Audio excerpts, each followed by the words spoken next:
Shalom, shalom, bien-aimés de Dieu, shalom. Bienvenue à votre émission Plateau charismatique. Aujourd'hui, je reçois pour vous l'apôtre Samuel Poissy qui vient nous parler de la prière pour l'évangélisation. Bonjour apôtre, Bonjour, servant de Dieu, Rebecca Martin. comment allez-vous aujourd'hui? Oui, ça va, Dieu fait grâce. Et vous? Amen. Eh bien, écoutez, ça va aussi par la grâce de Dieu. Amen. Eh bien, écoutez, nous allons prier pour nous mettre en communion avec l'Esprit de Dieu. Amen. Amen. Éternel Dieu Tout-Puissant, je te confie ce moment. Seigneur Dieu puissant, ce soir, te Éternel, recommandons ce temps, éternel, ce moment, que tu bénisses nos lèvres, que tu bénisses d'action. ce Nous moment. prions de nous assister, prions de conduire toutes choses, que De toute la gloire te revienne, ton nom soit célébré, prendre le ton contrôle nom de soit toutes choses élevé, ton nom soit magnifié. et de nous conduire Seigneur Dieu puissant, au nom de Jésus. Que ton merci nom Dieu soit vivant, élevé en ce temps que et que la gloire te revienne, les âmes soient que gagnées ton pour nom toi. soit célébré. Nom puissant, glorieux de Au Jésus nom de puissant de Nazareth, Jésus, j'ai ainsi prié. béni sois-tu Seigneur, béni sois-tu Jésus. Que Béni la soit gloire te revienne en dans le nom de Jésus. toutes choses Merci Père, merci Seigneur, de au Jésus. nom de Jésus. Amen. Amen. Eh bien, écoutez, je vous laisse la parole. Merci servant de Dieu, que, euh, que le nom du Seigneur soit glorifié. Amen, amen. Aujourd'hui, nous allons partager oui, la parole de Dieu concernant toujours l'évangélisation. Et dans l'évangélisation, il se passe aussi cette réalité que le peuple de Dieu doit aussi découvrir. Alors, la parole de Dieu dit ceci, lorsque Jésus viendra, une prophétie sur la venue de Jésus, sur le retour de Jésus, le second avènement de Jésus-Christ. Dans Matthieu chapitre 25, verset 31, Amen. nous allons le verset 31, qui dit que lorsque le Fils de l'homme viendra dans sa gloire avec tous les anges. On va lire cela. Alors, je lis la parole de Dieu. Matthieu 25, 31. Lorsque le Fils de l'homme viendra dans sa gloire avec tous les saints anges, il s'assiera sur son trône de gloire. Amen. OK. Donc ici, la parole de Dieu fait comprendre que Jésus vient avec tous les anges, donc les saints anges, donc tous les anges. Il vient avec tous les anges. Euh, mais il vient avec tous les anges pour faire quoi? Quel est le rôle des anges? Les anges viennent aussi pour l'évangélisation, pour conduire ceux qui doivent être sauvés, parce que nous ne sommes pas encore sauvés. Alors écoutez-moi très bien, nous ne sommes pas encore sauvés, mais Jésus vient avec les anges et les anges vont orienter ceux qui doivent être sauvés dans ce qu'ils doivent faire concernant l'évangélisation, les orientations. Et en songe, un ange peut venir dire à quelqu'un, ne suis pas tel homme, parce que en vérité, c'est pas un homme de Dieu. Ou bien suis telle personne, lui, c'est un homme de Dieu, il a la parole de Dieu, il prêche la vérité. Et c'est comme cela que les anges vont opérer, ils vont travailler pour conduire les gens concernant l'évangélisation. C'est vrai, il y a des anges qui viennent manifester la guérison, des délivrances et autres. Mais le but pour lequel Jésus vient avec les anges, ça veut dire que les anges ont un rôle dans le salut des hommes. Parce que Jésus va les utiliser. Alors, on va voir dans quelques exemples. Donc, il faut que le peuple de Dieu soit très attentif. Mais d'abord, dans Osée chapitre 4, le verset 6, la parole de Dieu dit que mon peuple est détruit faute de connaissance. Dieu ne dit pas les païens, il dit son peuple. Il dit le peuple est détruit. En fait, par ignorance, l'ignorance.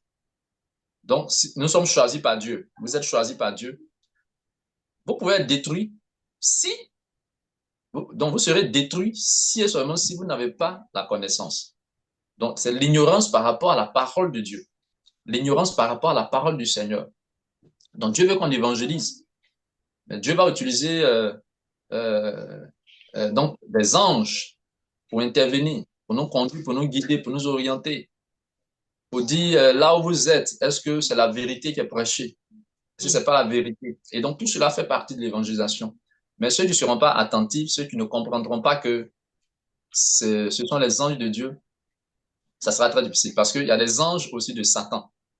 Ce sont des démons. Donc, si on n'a pas la connaissance de la parole de Dieu, vous ne saurez pas s'il s'agit des anges de Dieu ou s'il s'agit des anges de Satan, c'est-à-dire des démons. Alors, voyons clairement quelques exemples. Lisons d'abord Hébreux chapitre 1, le verset 14. Hébreux chapitre 1, verset 14. Alors, je lis la parole de Dieu. Les anges ne sont-ils pas tous des esprits au service de Dieu, envoyés pour apporter de l'aide à ceux qui vont hériter le salut? Voilà. Donc, la parole de que ceux qui doivent hériter le salut, en fait, ceux qui doivent être sauvés, parce qu'ils ne sont pas encore sauvés. Ils ne sont pas encore sauvés, mais ceux qui doivent être sauvés, c'est vers ceux-là que les anges qui sont des esprits sont envoyés par Dieu, c'est-à-dire par Jésus. C'est Jésus qui est Dieu. Ils sont envoyés par Jésus auprès de qui? Pas auprès de tout le monde, mais auprès de ceux qui doivent être sauvés. Donc, ça veut dire que ceux qui doivent être sauvés, là, les anges sont envoyés pour faire quoi? Auprès d'eux, en fait, donc, exercer un ministère. Quel ministère?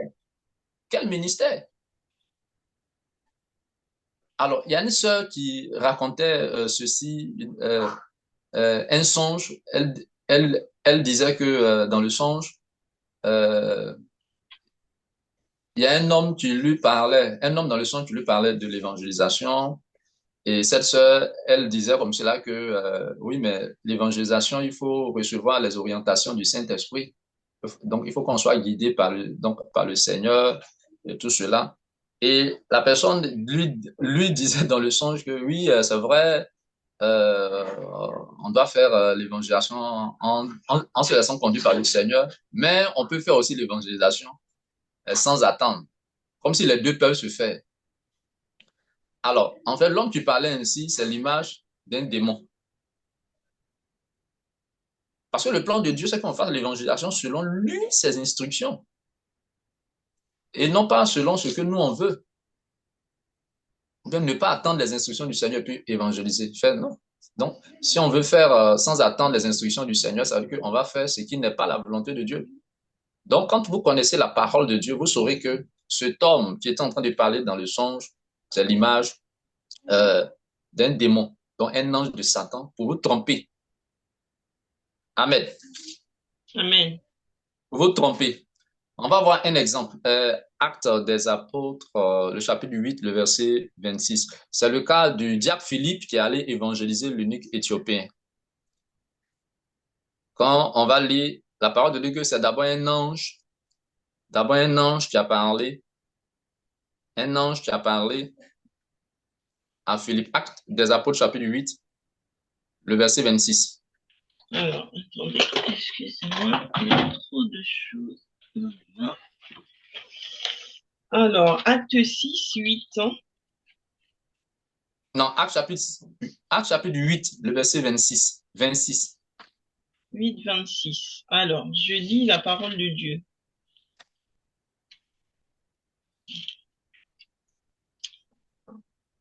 8, 26.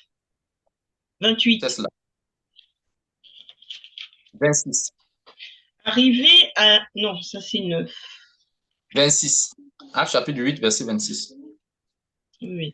Un ange du Seigneur s'adressa à Philippe en disant, lève-toi et va en direction du sud, sur le chemin qui descend de Jérusalem à Gaza, celui qui est désert. Amen. Continue. Il se Continue. leva et partit. Or, un eunuque éthiopien, haut fonctionnaire de Candace, la reine d'Éthiopie, euh, haut fonctionnaire de Candace, la reine d'Éthiopie et administrateur de tous ses trésors, était venu à Jérusalem pour adorer. Il repartait assis sur son char et lisait le prophète Ésaïe. L'Esprit dit à Philippe, avance et approche-toi de ce char. On peut s'arrêter là. Alors, donc le verset 26 fait comprendre que c'est un ange qui a d'abord parlé à Philippe. C'est un ange qui a parlé à Philippe. Ça, c'est au verset 26.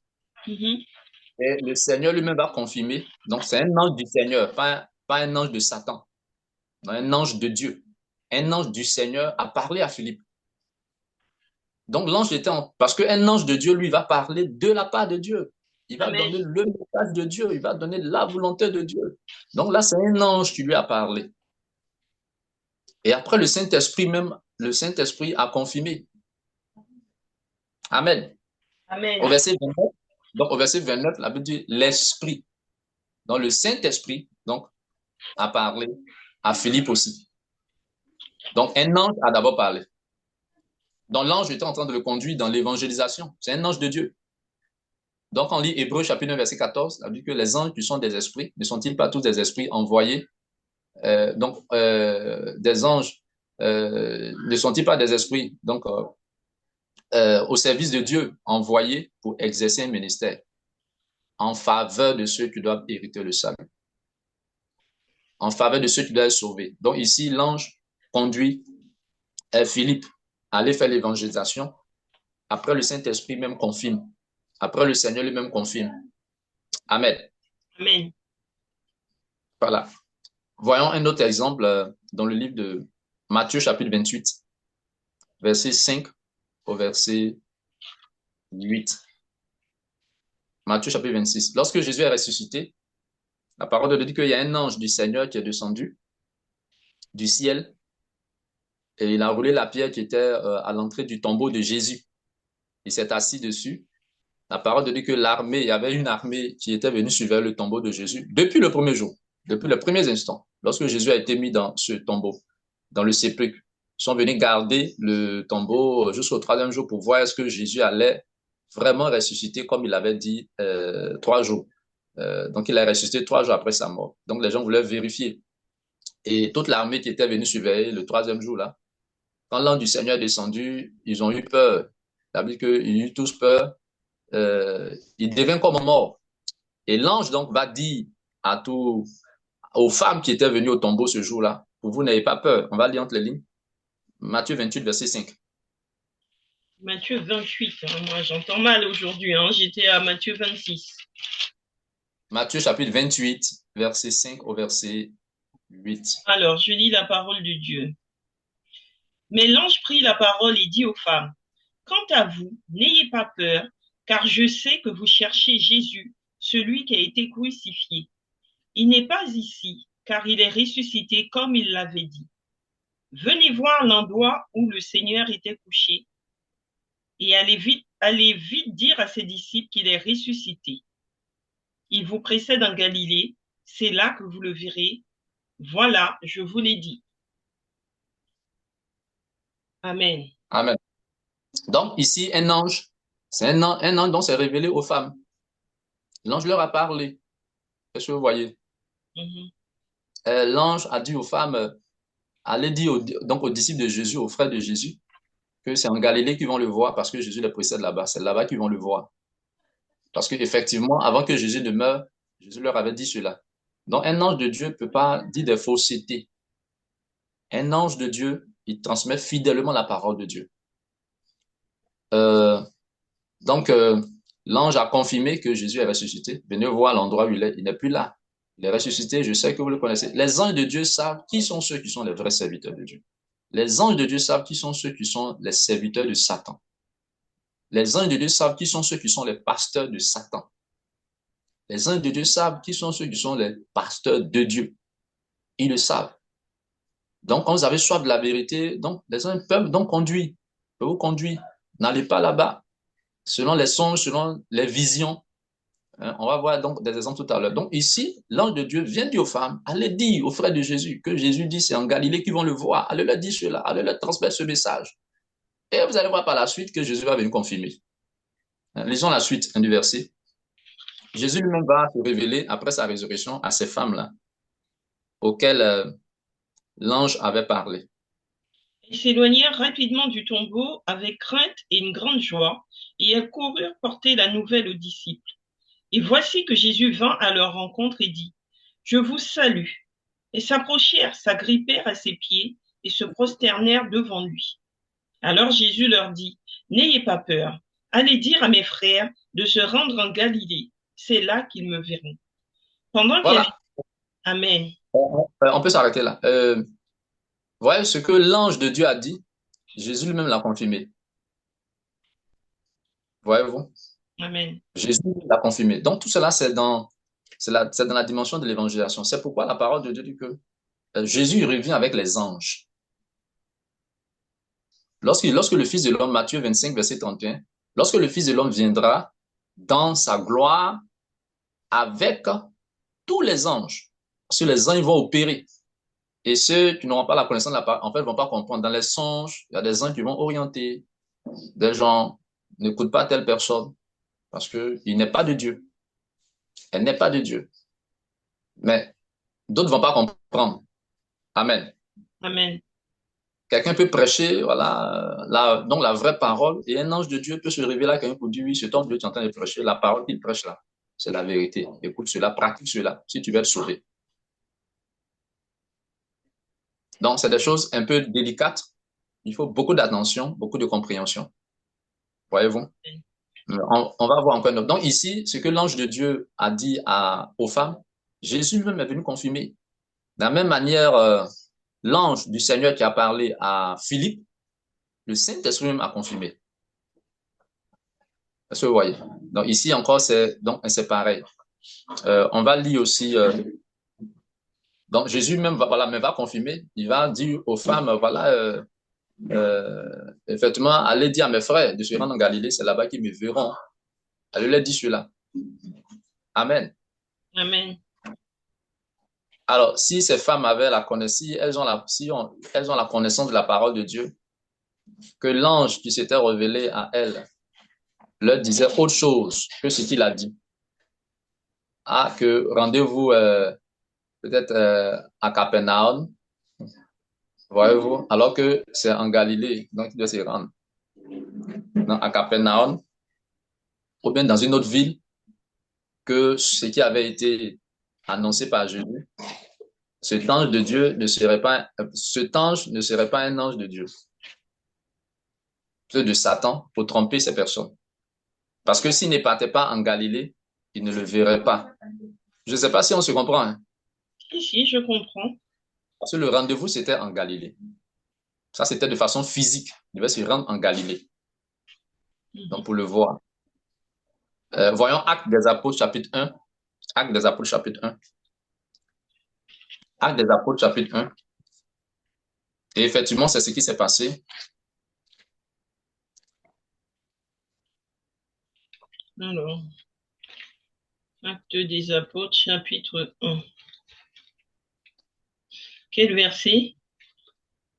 Alors, lisons le verset, pas de verset 2, pas de verset 2. Alors, je lis la parole de Dieu. Verset 2. Il est où le verset 2? Commencez même au verset 1 pour plus de compréhension. Alors, cher Théophile, dans mon premier livre, j'ai parlé de tout ce que Jésus a commencé de faire et d'enseigner jusqu'au jour où il a été enlevé au ciel après avoir donné ses ordres par le Saint-Esprit aux apôtres qu'il avait choisis. Après avoir souffert, il se présenta à eux vivant et leur en donna de nombreuses preuves. Pendant 40 ans, il se montra à eux et parla de ce qui concerne le royaume de Dieu. Alors qu'ils se trouvaient en leur compagnie, il leur recommanda de ne pas s'éloigner de Jérusalem, mais d'attendre ce que le Père avait promis, ce que je vous ai annoncé, leur dit-il. Car Jean a baptisé d'eau, mais vous, dans peu de jours, vous serez baptisés du Saint-Esprit. OK. Amen. Lisez aussi le verset 9 au verset 11. Après avoir dit cela, il s'éleva dans les airs pendant qu'ils le regardaient et une nuée le cacha à leurs yeux. Et comme ils avaient les regards fixés vers le ciel pendant qu'ils s'en allaient, deux hommes habillés de blanc leur apparurent et dirent, Hommes de Galilée, pourquoi restez-vous à regarder le ciel? Ce Jésus qui a été enlevé au ciel du milieu de vous reviendra de la même manière que vous l'avez vu aller au ciel. Amen. Okay. L'ange Il y a deux anges, il y a deux hommes, c'est-à-dire il y a deux anges qui apparus donc aux disciples. Lorsque Jésus a été enlevé, parce qu'il y a deux anges qui apparus aux disciples et leur dit, mais homme galiléen. Le rendez-vous avait été quoi donné en Galilée. L'ange qui s'était révélé aux femmes allait dire aux frères de Jésus que c'est en Galilée qu'ils vont le voir. Jésus a confirmé. Donc là, ici, les deux anges aussi viennent parler aux disciples qui regardaient au ciel parce que Jésus avait été enlevé par une nuée. Et la parole de Dieu dit que les deux hommes, en fait, c'est deux anges. Donc les deux hommes disent au Jésus, mais homme galiléen, pourquoi avez-vous les regards fixés au ciel? Ce Jésus qui a été enlevé du milieu de vous, il reviendra de la même manière. Wow. Parce que Jésus lui-même l'avait dit, donc il va revenir. Donc les deux hommes qui parlent, qui sont des anges, en fait, en réalité, ils disent, mais que Jésus va revenir.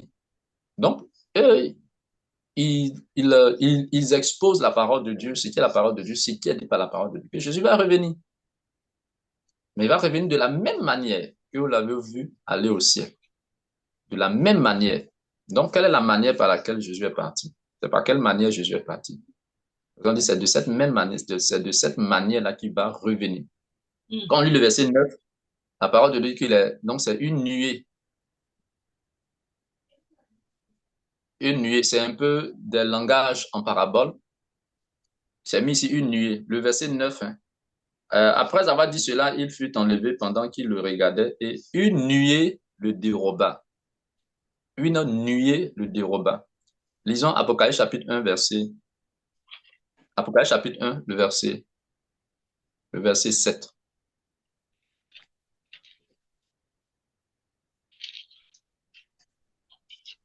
Alors, Apocalypse 1, verset 7, je lis la parole de Dieu.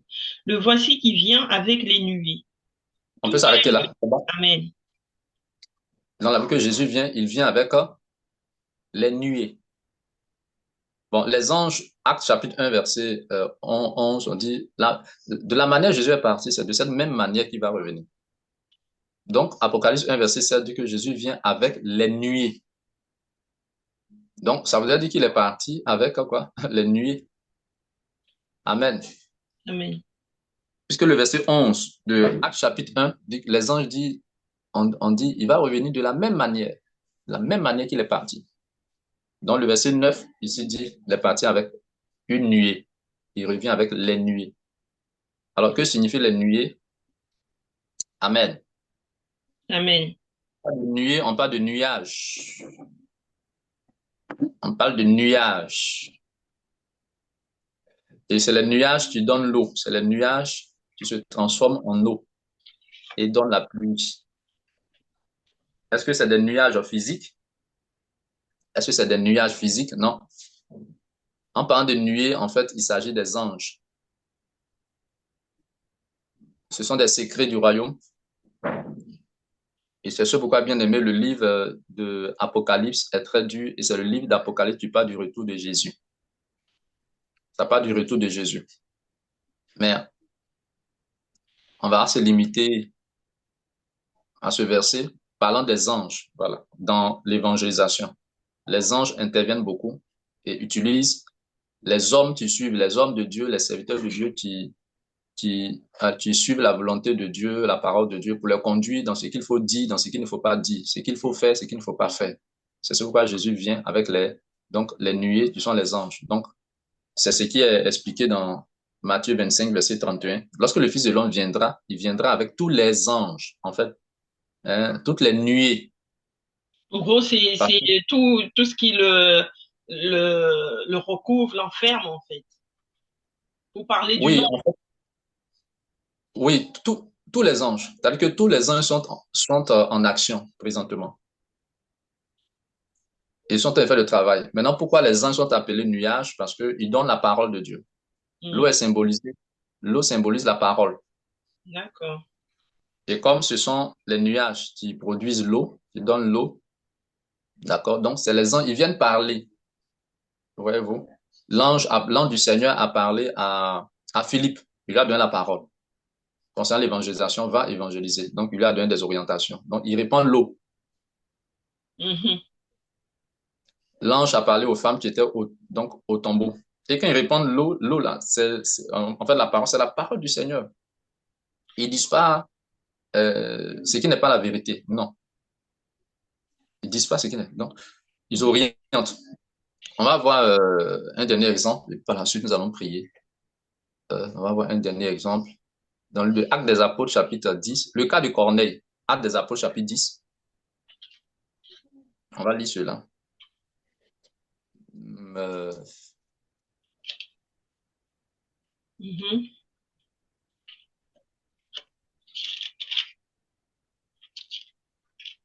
Acte des Apôtres, chapitre 10, en fait, verset 1. Il y Donc, avait vous à devrez ces, beaucoup attentionner parce on peut faire quelque chose qui n'est pas de Dieu et puis les anges peuvent venir apporter une correction, une orientation. Amen. Alors, je lis la parole de Dieu. Il y avait à Allez-y. Césarée un homme appelé Corneille, qui était officier dans la troupe romaine, appelée cohorte italienne. Il était pieux et craignait Dieu avec toute sa maison. Il donnait beaucoup d'argent au peuple et ne cessait de prier Dieu. Vers 3 heures de l'après-midi, il vit clairement dans une vision un ange de Dieu entrer chez lui et lui dire, Corneille. Il fixa les regards sur lui et, rempli de crainte, répondit, Qu'y a-t-il, Seigneur?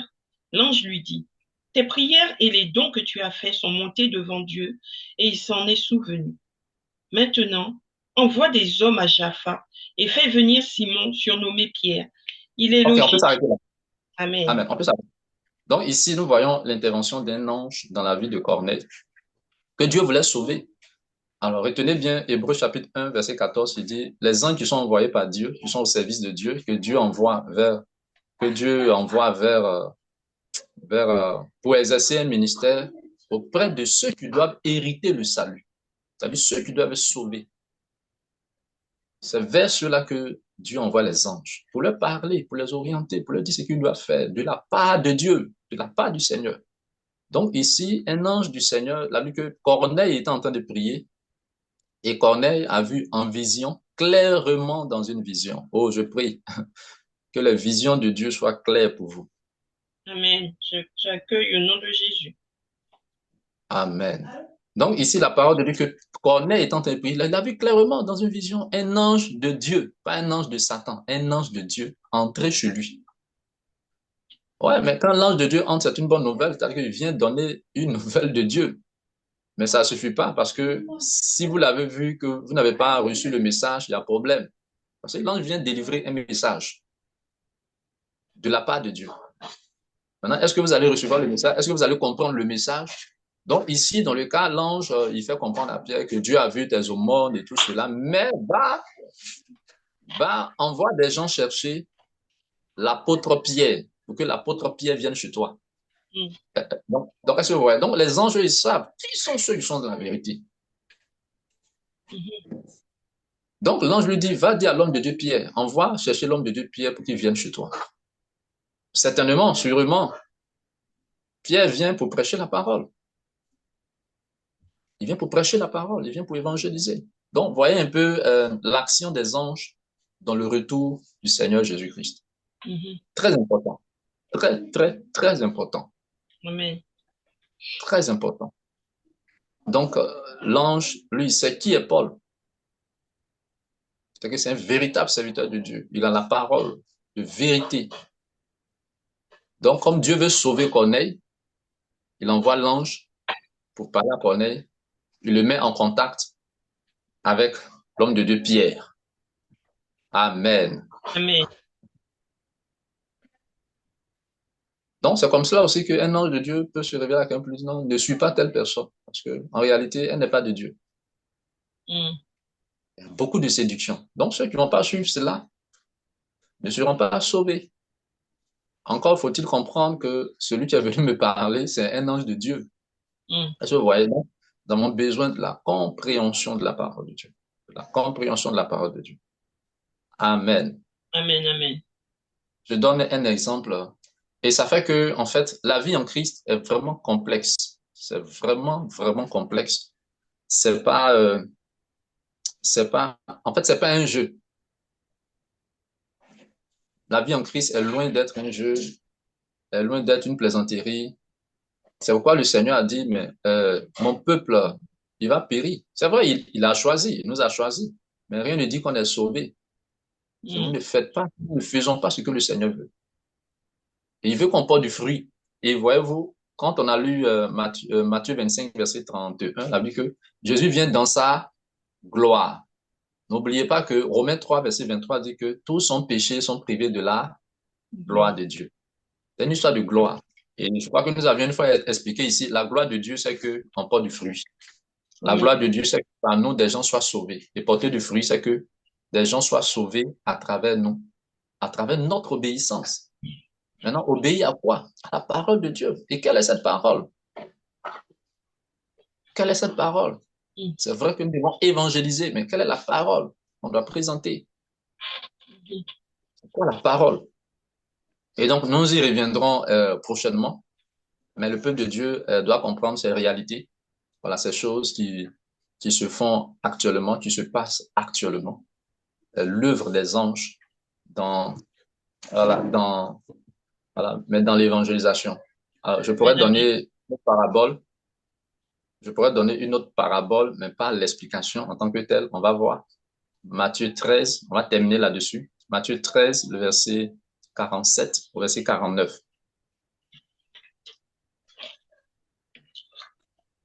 Alors, Matthieu 13, 47, 49. C'est là. Alors, je lis la parole de Dieu. Le royaume des cieux ressemble encore à un filet jeté dans la mer et qui ramène des poissons de toutes sortes. Quand il est rempli, les pêcheurs le tirent sur le rivage et s'asseyent. Puis, ils mettent dans des paniers ce qui est bon et jettent ce qui est mauvais. Il en ira de même à la fin du monde.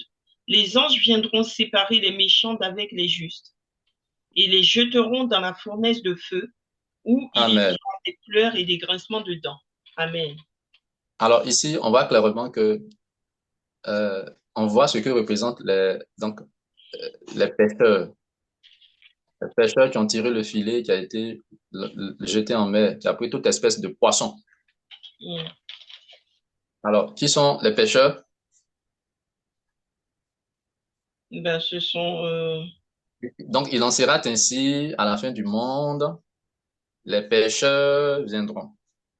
Les- Plutôt les anges. Mais c'est bien ce qui est mis, hein. les anges viendront pour séparer les justes Voilà. des injustes. Voilà. Ce sont les pêcheurs qui ont fait la séparation. Donc, ils étaient sur le rivage.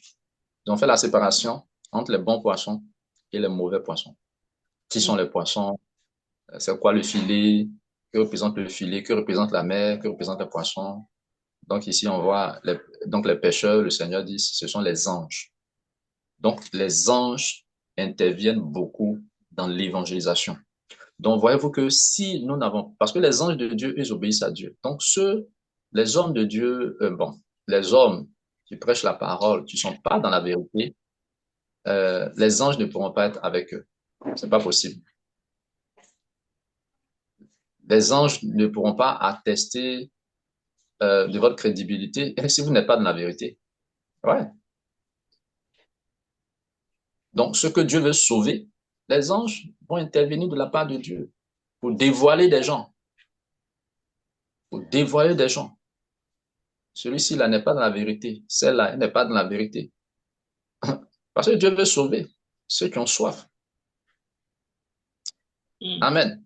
Amen. Bon, un ange vient parler à Corneille. Et donc, c'est pas, quand on ne suit pas aussi les orientations de Dieu, c'est ce qui aussi nous arrive. C'est une ruine soudaine. Donc, c'est ce qui va nous arriver. Bon, l'ange de Dieu vient parler à Corneille pour dire, va dire à l'homme de Dieu, Pierre devient chez toi. C'est pas toi, tes préférences. C'est pas tes préférences. Non, moi, j'aime mieux, voilà, mais cet homme-là, parce que quand il prêche, voilà, mais je sens l'onction. Bon, c'est pas une histoire de sentir. L'ange vient te parler, dit, va dire à tel homme de Dieu de venir chez toi. Mm. C'est pour une mission bien claire. C'est une mission bien claire. C'est-à-dire qu'on n'a rien à faire avec ce que vous sentez ou bien ce que vous ne sentez pas. L'ange est venu nous parler. il a vu la vision. Va dire à tel homme de Dieu. L'ange a dit le nom. Donc Pierre dit à Pierre de venir chez toi. Mais l'ange lui disait que l'homme de Dieu, Pierre, c'est un homme de Dieu. Et donc, quand il va venir, c'est pas pour raconter sa vie. Prêcher la parole. C'est des hommes sérieux. C'est pour prêcher la parole. Amen. Amen. Donc, il y a beaucoup de grâce, beaucoup de bénédictions dans ce genre de choses. Et quand c'est comme ça, les anges de Dieu vont vous protéger. Ils vont exercer leur ministère. Quand vous avez compris la parole de Dieu, donc ils vont faire ce qu'ils ont à faire parce que Dieu les envoie. Ils sont en mission. Et ils vont vouloir réussir leur mission. Est-ce que nous, on cherche à réussir notre mission dans l'évangélisation? Alléluia. Amen. Donc, j'aimerais qu'on s'arrête là aujourd'hui. Mais Amen. Amen. vraiment, c'est une œuvre sérieuse. Voilà, c'est une œuvre sérieuse. Et Dieu nous veut dans l'évangélisation. Et quand vous êtes dans l'évangélisation, forcément, les anges vont vous accompagner. Les anges de Dieu vont vous accompagner. Seulement que dans l'évangélisation, il faut qu'il y ait des orientations.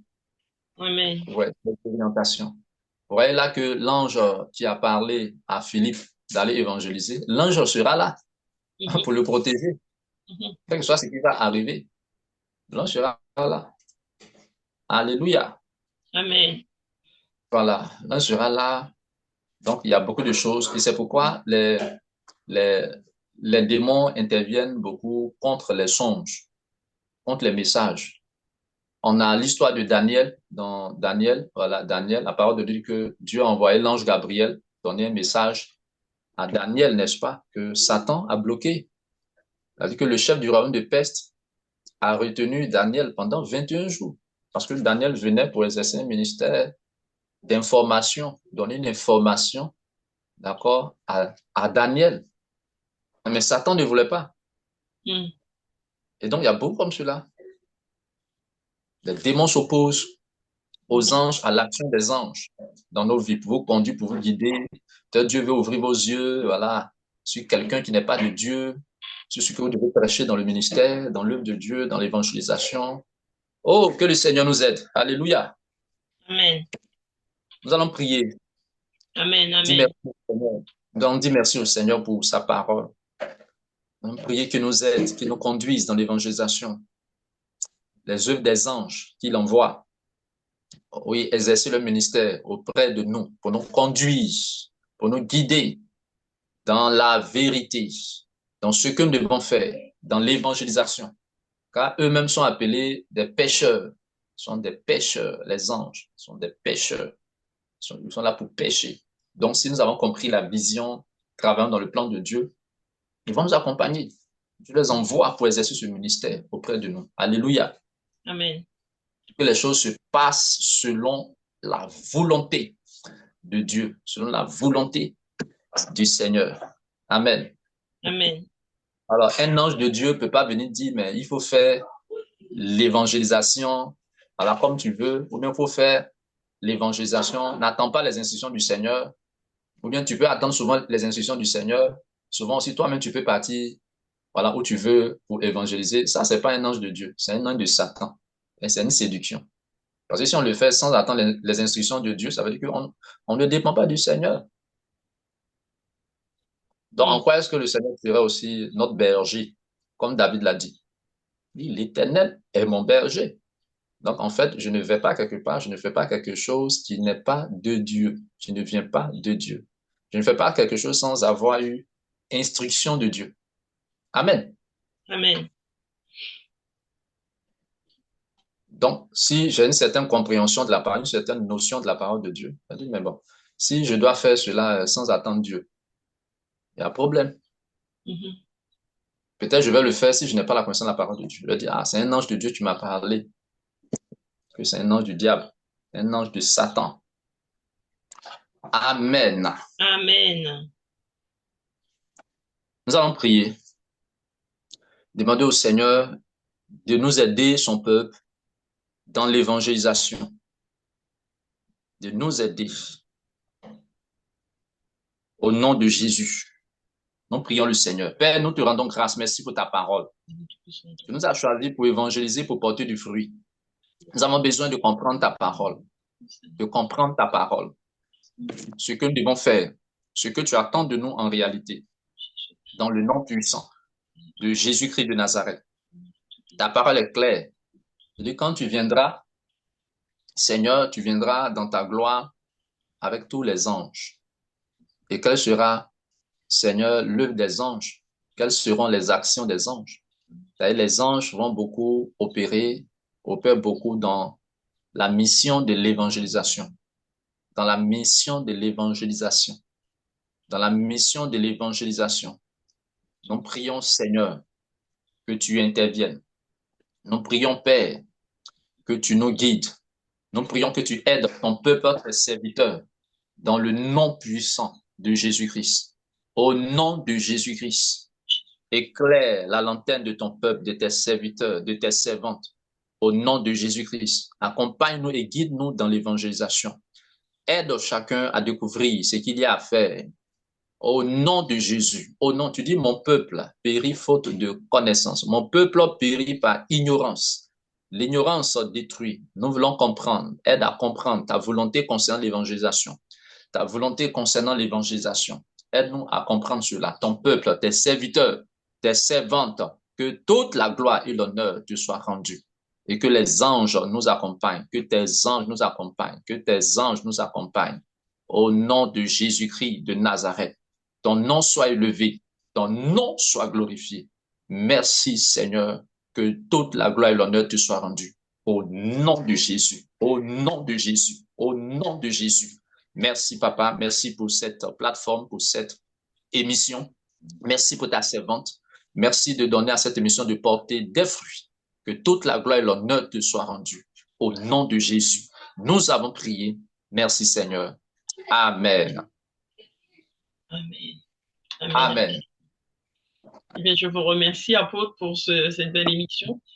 Merci pour toutes les grâces qui descendent, pour toutes les grâces qui descendent sur le peuple de Dieu, hein, pour la compréhension de la parole, parce que ce n'est pas toujours évident, comme vous l'avez dit vous-même, de pouvoir comprendre les démarches à suivre pour faire l'évangélisation.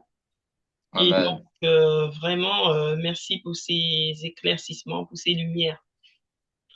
Eh bien, je remercie aussi tous les téléspectateurs de nous avoir suivis. Je vous dis merci et à très bientôt. Et n'oubliez pas de vous abonner, de liker et surtout de faire connaître l'émission Plateau Charismatique autour de vous et de laisser des commentaires. Je vous dis à très bientôt, apôtre. À bientôt, servant de Dieu. Merci, soyez bénis. Amen.